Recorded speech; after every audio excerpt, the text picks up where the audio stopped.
Although I'd like to believe that my childhood was normal, it wasn't that simple. Following a series of tragic events, it was for the first time I had heard the word depression. All I knew was all I felt, a soulless boy who was laughed around at school, bullied, hardly had a friend, and attempted suicide several times. The mental conflicts within me were enough to get depression to bring its close friend cyclothymia, and it basically meant pre-bipolar disorder. One fine day, the cyclothymia turned into its bigger brother, and it made me put my foot down. The bullied became the bully. The word spread. I was no one to mess with. Even though I was rigorously medicated, my bipolar was uncontrollable, causing harm to myself at low times and the people around me at my peaks. Influenced by people, the concept of smoking and drinking wasn't new and had become an addiction. I had not regretted anything at that time, but there was one thing that threw me off the rail. It was the end of July of ninth grade, a normal schooling day until there was a huge conflict between another guy and I. And to make things worse, I wasn't on my medication. The conflict grew into a huge fight, broke his jaw and other parts of his body. The guy was in a serious condition and was admitted into the hospital. Since it was a crime, a case had to be filed under the attempt of murder. My whole life was at stake. If the guy had died, I'd be put away for a while. Thankfully, he survived and I wasn't given a criminal record.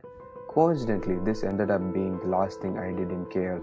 My father had received his long-awaited transfer order and we had to come back to India. I started taking twice the dosage of my medicines and had panic attacks every other day.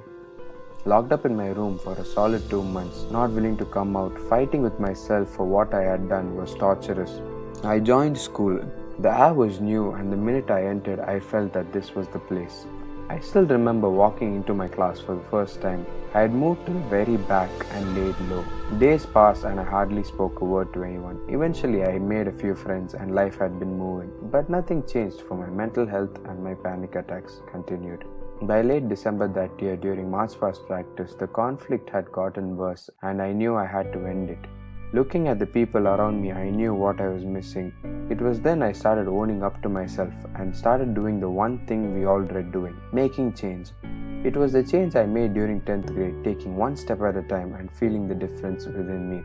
By the end of 10th grade, I was proud that the panic attacks had stopped, my bipolar and depression were nowhere to be seen, and my temper issues had been long gone. My tolerance and patience for situations quadrupled and it was rebirth. Senior secondary, magical is the only word that can describe these years, was elected the head boy of the school, created the school culturals, won the overall championship on sports day, and to end it was honored the most dependable senior. What can I say? Life is good. Taking baby steps was the key. Whatever the result is, we must try the change. One thing I realized is that the past will never come back and we have two choices, to stay in our thoughts or to live a life you will remember. The only thing that won't change is change itself. And that's the end. My name is Siddharth Satish Kumar and this is my story.